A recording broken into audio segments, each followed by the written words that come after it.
Welcome back to Pokemon Blue. We're in episode 27, ready to go to the Seafoam Isles. But first, well, not him, but there's a few more people along the path. I have to go this way. Yes, the ocean just abruptly turns like that. Apparently the water's shallow here, I don't know. Maybe we're not even in the ocean yet. It's just... I wonder how close the Seafoam Isles are to the mainland. If we're still in the shallows. Or is this just like a shallower area? I don't know.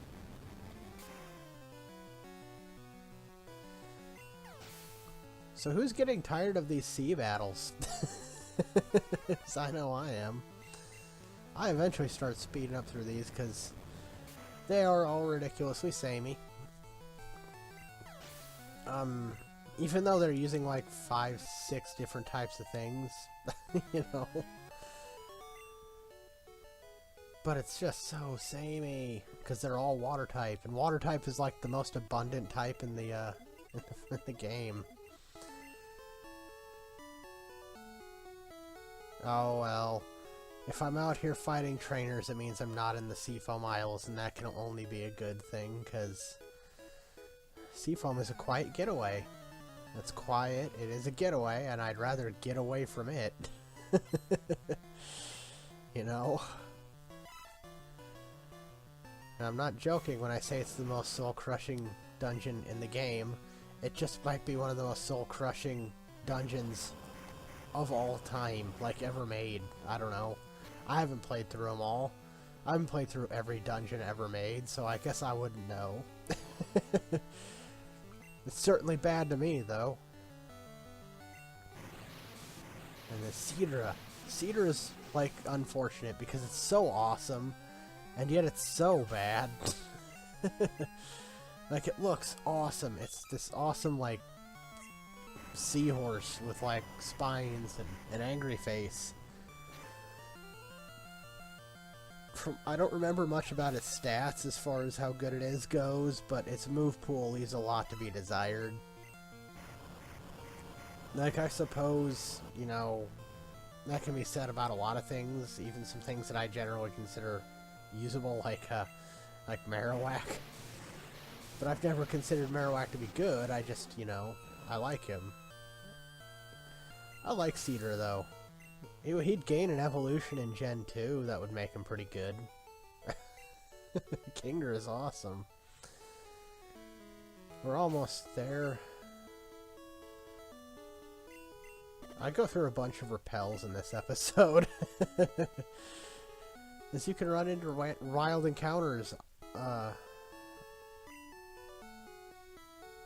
the water tiles, and we're gonna go into a cave where you can run into enemies all the time, so... And that's actually part of what makes Seafoam so bad. Is you can just run into Pokemon as well as doing it. And, I mean, there's a bunch of stuff in there that you can't find anywhere else, like the seal. He's in there.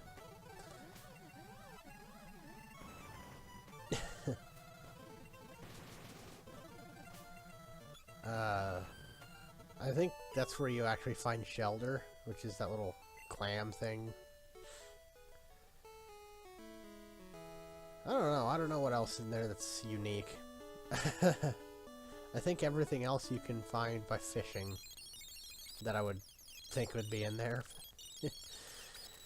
Because I think you can find Star U by fishing out here in the ocean, and I think you can find Horsey by fishing out here in the ocean. Seafoam Islands, here we are. Yay. And to begin the annoyance, there's a trainer in the worst possible spot. As you can't just talk to him from the land, you have to be surfing.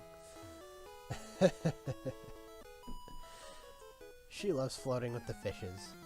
And you can actually tell who's a boy and who's a girl by the music that plays when they see you. There's a female theme and a male theme. Just trivia. More Sea Kings.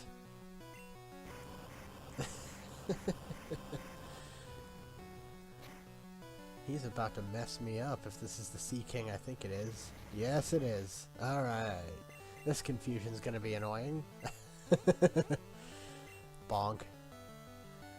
Well, he fury attacks me and I kill myself. Oh. Bonk. This is confusion, man.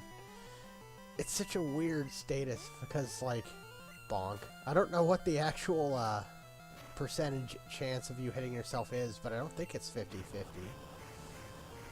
But it's just one of those things where sometimes you'll always hit yourself and sometimes you'll never hit yourself. Like, I don't know. I mean, I guess, yeah, with something like that, that would happen on occasion, but... You know, it's just, those times always stick out, I suppose. Wanna float with me? Yes, I do. Remember, in-game I'm 10, so it's perfectly fine. Of course, I don't know how old the beauties actually are. But there's this general acknowledgement that if they don't look like they're in their 30s, then they're like in their teens. So... That's just an anime thing, though. You know, anybody above the age of 16 looks like they're 35. And anyone below the age of 16 looks like they're like 12. So...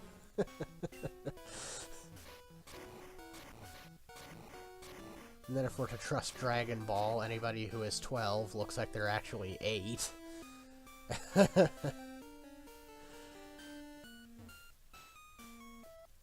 How am I gonna get through Seafoams, man? You can probably hear it. I don't have a whole lot of energy right now.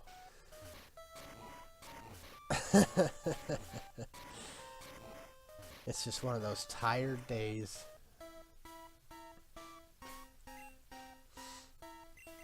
More super repel. Luckily, you know, I have like hundreds of thousands of dollars to buy 99 cans of off.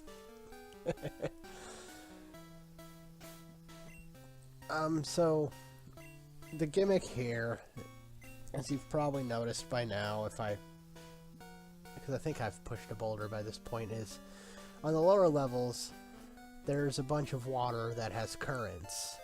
These currents are so strong that they will push you and your Pokemon, no matter how good the Pokedex says they are at swimming. You know, all Pokemon are equal when they use HMs. So the current will actually force you into a different area. We're trying to get to the bottom where the reward for doing this dungeon is. And then I'm going to do the other side from the bottom up. Because there's two ways into the Seafoam Islands, and so there's two different currents you have to worry about to get to the prize. You can't just approach from one end and avoid the puzzles altogether. But I'm just going to leave the other side, so I have to do both puzzles anyway, because otherwise I'd have to leave, swim, go back at a flyer, and, you know, it probably looks like I don't know what I'm doing. That's because I don't actually do the Seafoam Islands very often, so... No, I don't know what I'm doing. I'm kind of figuring it out semi-blind. I could have practiced, I suppose, but I didn't want to. I just kind of got here and did it. Which, if that's frustrating to you, I'm sorry. Don't worry, I figure it out in this episode. It's at least gracefully short. But I do have to figure this out because I'm semi-blind right now. I have the general gist of what I'm doing. I have a general idea about what I should be doing, and the puzzles themselves aren't that hard. It's the ladders. It's remembering what ladders go where and where I've been to before, and, you know, it's all that stuff. That's what's going to take me a little bit of trial and error. The rock pushing puzzles, they're nothing. It's figuring out how to get to them and, you know, all that. That's what's hard. But we're actually at the end. Think of the dungeon as a giant U shape. We start at the top, we go down, then it curves to the bottom, and we're at the bottom of the U. We're going to fight Articuno here, and it's going to go back up to the top. That was a really lame explanation of this dungeon, but it's the only thing that came to my mind. Anyway, Articuno. He's my favorite ice type in this game because he's the only one that isn't ice water. That isn't also Jinx. And I forgot that he was level 50 and therefore faster than Marowak. I was gonna one-shot him, except it wasn't possible.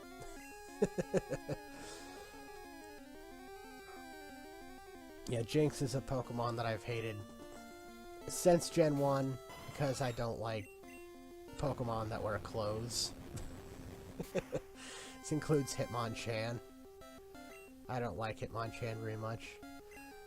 It's weird because I don't mind Mr. Mime, but it's like his clothes are a part of his skin. Like, I don't know. Goodbye, Articuno.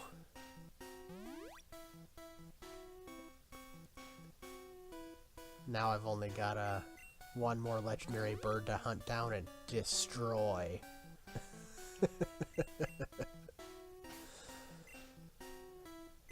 So, I wonder how many people would get upset knowing that I'm knocking out legendary Pokemon. Because, you know, you're supposed to try and catch them, man.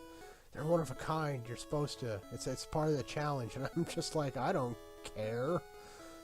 I came here to seek and destroy things. I don't want to spend time trying to catch the legendary birds. That's a pain in the ass, and I'm not even going to use them in the end. This isn't a full Pokédex run. This is just a generic get through the Elite Four playthrough.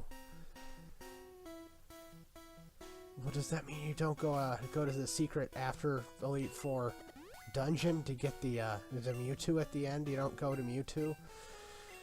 I did that. I'm probably gonna do it in a bonus video instead of actually making it part of the playthrough, honestly. Now, I couldn't go down that way. It was pushing me back. And this is where the current exits. We're actually going to see an example of that because this ladder goes absolutely nowhere. Absolutely nowhere. And now we're in the water. And the current is pushing us. I'm not swimming. The current is pushing us. Get used to these two rooms. This is the biggest pain in this dungeon. I remember not to go up that ladder this time, but by the time I got around back to it, I'll have forgotten why I didn't go back up there. Forget what's down that way. It probably might not even seem all that bad watching. If you've never been here before, I don't know. It's just playing through it. I just hate this dungeon. Like, I feel it to be soul-crushing, as I said before. Not very fun. Yeah, dude, there's nothing up here. You've already been up here. Why'd you forget that? But it might not actually seem that bad to watch me do it. I don't know. There's just something about playing it, I guess. Because right now it doesn't seem that bad to me, but when I played it, I sure hated it. It's going to lead to an awkward moment where I end the dungeon and save. And end the recording because I'm tired of playing because I want to go do something fun for a while. So you'll see that when I get there, why it's so weird. Right now I'm trying to, I think I recognize this area, but yes, I've been here before. Don't know why I did that. I don't know what I was expecting to do there. I'm just trying to find the next boulder to push, but we're almost done. You know, if I can just find those couple more boulders that I need to push. There, I have it figured out. I need to be on the top floor because that's where the boulders are at. Yeah.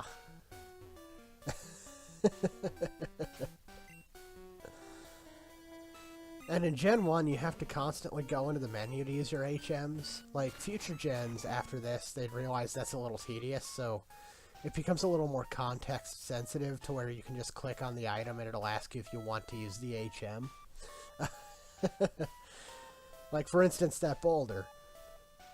If I'm facing it in Gen 1, and I press the action button, nothing will happen. I have to go into the menu, use strength, and then, you know, the boulder can be pushed by me walking into it. Starting with Gen 2, if I was to look at the boulder and press the action button, it would then ask me if I want to use strength, and it would use the most appropriate Pokemon. I guess if you have more than one with the same HM, it would use the one furthest towards the top of your party, I guess. I don't know. I doubt it's random.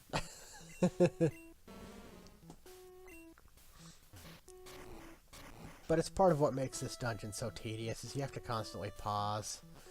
But that's what's actually up there. That's what that little room was meant for. You have to push the boulder down into it, and, you know, you can either climb up to it or fall down the hole. I don't know why you wouldn't just fall down the hole, but I make some questionable moves in this,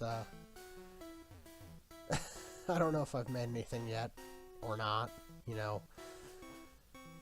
There's a couple times, at least, that I don't fall down the hole because I go somewhere else. I've only been, like, kind of paying attention.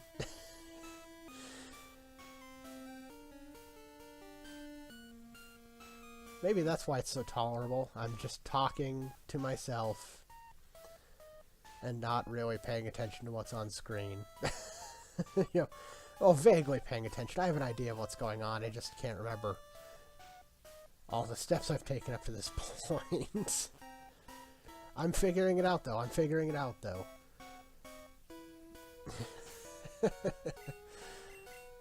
It's probably seemed obvious to people who are good at this sort of thing and memorized it despite my assery at it. Especially if you already have it memorized, but, you know, I figured it out in one episode, so there, that's it. I didn't go down the hole, and I don't know why. I knew I didn't. I knew I did a weird move like this at some point. This ladder's one that I'd been ignoring this whole time. I just kept ignoring it.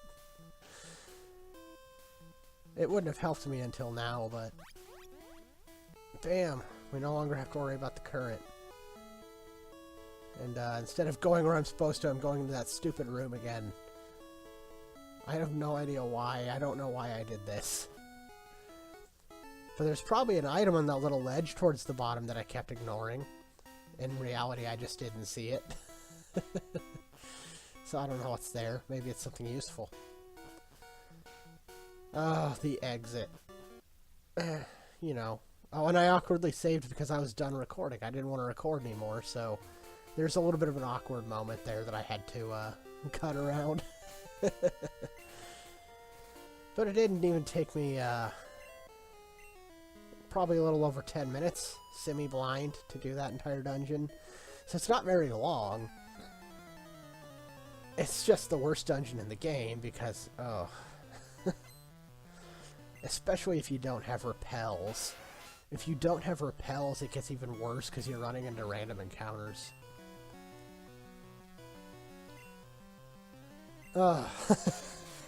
Well, you know, it doesn't have 100% accuracy, so it's to be expected.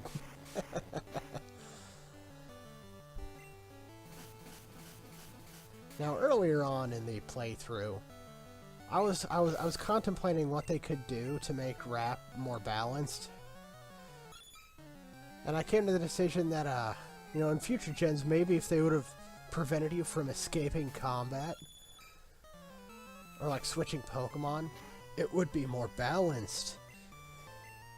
You know what, I think they actually did that. I don't know what brought that up. It was the constrict animation. I don't know exactly why that brought that up, but I believe in future gens they did have rap at least prevent the Pokemon from escaping.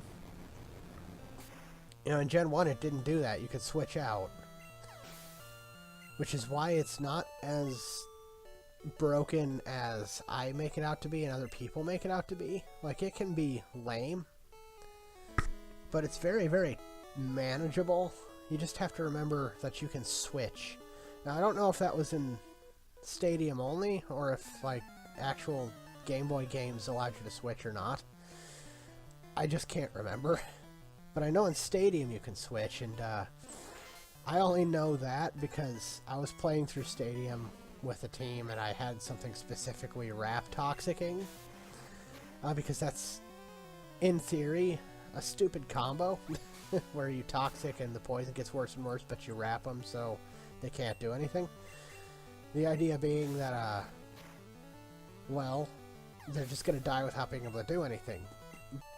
But then, like, the AI swapped Pokemon, and I was like, wait, what? So yeah, you can totally switch out of a wrap, and I believe they changed it in Gen 2 to where you could attack while being wrapped, but not escape.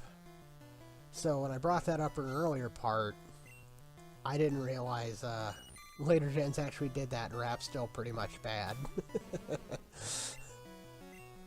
Also, the Pokemon using wrap in later gens could do other things other than wrap.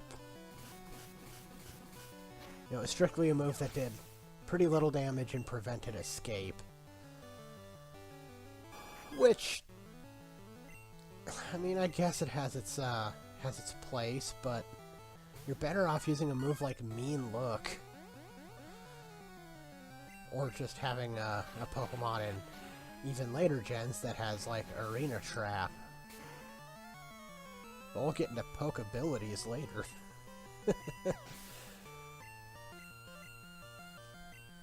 Like, years from now, because I'm not gonna do, like, more than one Pokemon game a year. This is, it's not what I want to bog my channel down with. It's fun, I love Pokemon, but I don't want to bog my channel. I don't want to be a dedicated Pokemon Let's Player. I want to just play whatever I want to play, and I'd rather do like one Pokemon game a year at most, frankly. You know, RPGs, longer games like this, especially with my current schedule, it takes me a while. On the plus side, they are fun and longer lasting for when you just want to binge watch, I guess. I know at this point, because I make the videos, I might as well also enjoy the videos. I've binge watched my Final Fantasy 1 playthrough once.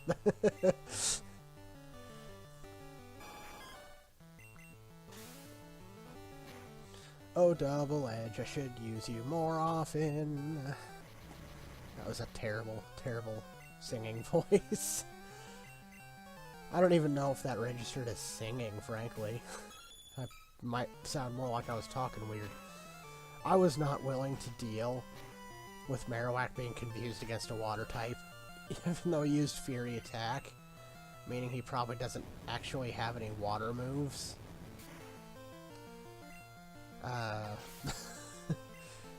Seaking. Just doesn't have a whole lot of water moves, I guess. But Marowak leveled up, so that's awesome. And who's ready for the most failful trainer of all time? Because he's up next. No, he's not. This guy's up next. She's up next, actually. It's a she. And she's one of the ones I sped through. Well, okay, she's not full of fail. She's just full of, a bunch of, clams. No innuendo there. Now, I'm pretty sure that entire team wasn't symbolic of anything. Now, it's this next guy right here on this raft up here. So, they have these rafts, and there's more on the other sea route than this one. This is the only one out here, but he flew here with his bird Pokemon to enjoy the day out here. And you're not going to think anything of it until some of the funniest lines of dialogue, like post-battle dialogue, happen.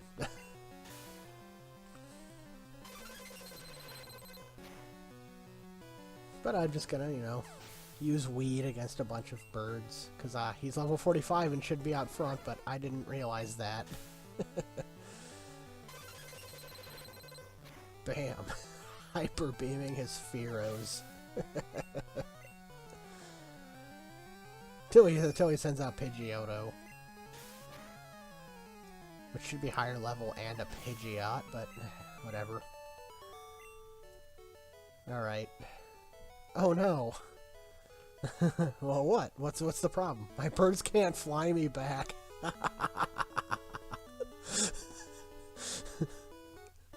You idiot! If that could be a problem, why'd you get in a battle in the first place? And this is besides the fact that fainted Pokemon can still use HMs. Alright, first things first, this gym is supposed to be locked. We're not actually supposed to be able to get in there. Welcome to Seafoam Island. You're supposed to have the secret key before you go to the gym, which is in the Pokemon Mansion. I don't know why that door is unlocked. Who are you? There shouldn't be anyone here. Back at you, buddy. What? Why am I being attacked by a level 7 Graveler? What is going on in this game right now? Is this some sort of... is this like some really, really unfinished ROM hack? Because...